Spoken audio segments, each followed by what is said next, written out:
And to me, our sexuality drives us. It's the core of every single human being. It drives us more than politics, religion, society, culture. It's the drive in all of us. Sex has been, and in many ways still is, a currency for women. And when you flood the market with goods, you devalue the currency. I think that we just haven't been given the chance. We haven't been given enough opportunities to be able to be the women that we want to be. We've got a rather sexy debate topic, promiscuity and power. So this is a late night broadcast from London with 4 women talking promiscuity and power. What could go wrong? So I'm going to go into the debate description first, just to have a bit of foreplay, and then we'll get started. So from Henry VIII to Warren Beatty and Fidel Castro, men have often gained status by being seen to have many women. In contrast, women have traditionally protected their virginity before marriage and monogamy thereafter.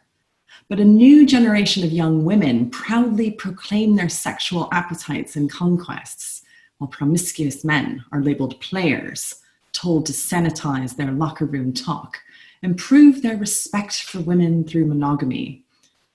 Is this the welcome reversal of millennia of male dominance, empowering women and giving them control over their personal lives?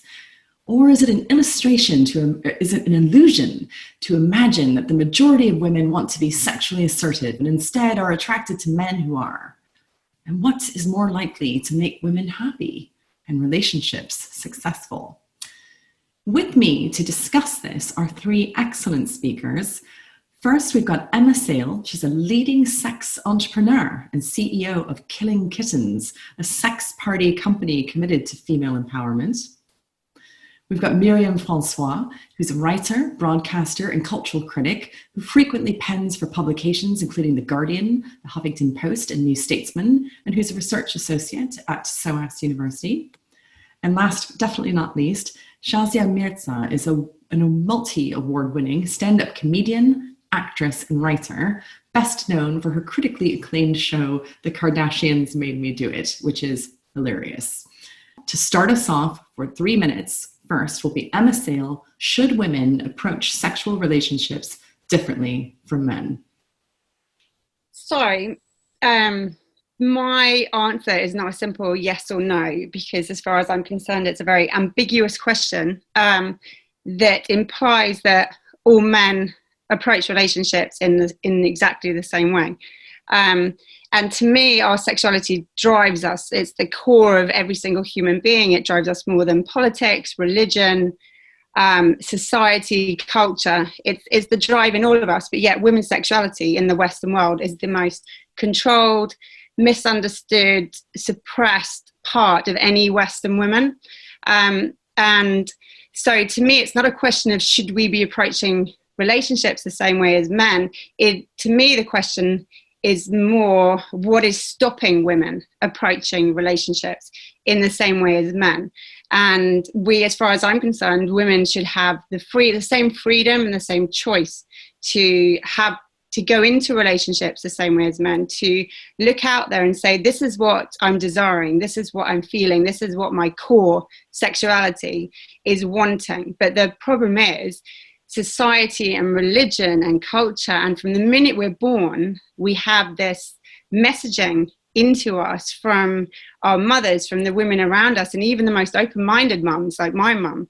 At the end of the day, they didn't have the opportunities we had. So that messaging into us on having to compromise, put up, settle, just lie back and think of England and be grateful and to think small is this kind of, and most women out there might be going, no, that's bollocks, we don't think that, but it's in there and it's in our unconscious bias, it's there. And so the irony is, pre-17th century, women were the ones who were the most lustful sex, and then 18th, 19th centuries came along and religion came along and culture and society came along and squashed women and squashed our desires and told us that we shouldn't be doing it, and that's shame and that's sin. And it's that bit, as far as I'm concerned, we should be going out there and seeing the same opportunities as men do, and basically backing ourselves and finding our power and harnessing it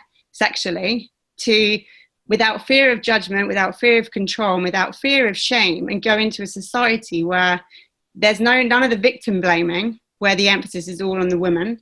It's not on the woman. Why should we wear longer skirts? Why should we not go out at 2 a.m? You know, everything's put on the woman as the blame. The man has no responsibility. So to answer that question is, we should have the same freedom and the same choice to go out there and have whatever relationship at that point in our life we want, in the same way men do. There's no such thing as a one way of going into a relationship. So that's my answer. Thank you very much. That was a great and powerful start. And now we can move on to second base with Myriam François. Thanks. So I think I have to agree with Emma, obviously, in terms of sort of generalizations about men and women. We're very, it's very de rigueur these days to make these sweeping generalizations about what men and women want, and to sort of oppose them fundamentally. And I think, you know, the studies, at least that I've read, and the books that I've read, seem to suggest there's actually probably a lot more overlap in what we want than we are led to believe in a lot of the debates on this issue. Should women approach sexual relationships differently from men? Look, women should approach sexual relationships based on what they want out of the interaction, which is itself rarely, in my opinion, just sex, although of course it can be. So sex for me isn't simply a pleasurable exchange of bodily fluids. Sex has been, and in many ways still is, a currency for women. And when you flood the market with goods, you devalue the currency. Throughout history, sex was linked to marriage because the risks of pregnancy and attendant social and personal costs were too high to consider outside of a support network, which is what marriage guaranteed. I see that as quite separate to sexual desire, which, to be honest, continued to manifest itself in the various forms of illicit relationships, which ended up creating babies that were then left in orphanages, and continue to be in many parts of the world left because that's not considered to be either desirable socially, culturally, or because it's too not economically viable for women outside of a marital setup. So sex isn't just sex for women most of the time. I don't believe that most women approach a situation looking purely at sex, which sounds quite mechanical to me.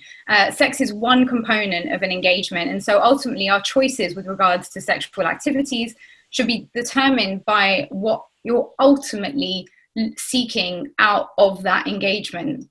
Now, matchmakers always warn, don't sleep with him on the first date, you probably won't see him again. Any regular Tinder user will tell you very similar stories, partly because the climax of the encounter having passed, at least from his perspective, it's on to new conquests. This isn't because women don't want sex. It's because sex is a currency, a powerful, sensual currency, which when harnessed appropriately ensures we stand in our power as women. We are beautiful, we are sensual, we are deeply sexual. We don't need a man's penis to validate that. So the question is, what do you want from that man, and how are you wielding your sexual samurai sword in order to acquire it? Wonderful. That's food for thought there. Because of time, I'm going to take us straight to third base. Shazia, over to you. Hello. I don't know what I'm doing on this panel because I am a female stand-up comedian.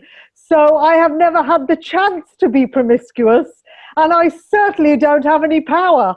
I mean, what it is what I've seen after doing gigs is that men get shagged like no other, and honestly, they're not funny and they're not good looking, but they have queues of women queuing up to shag them. I've seen them.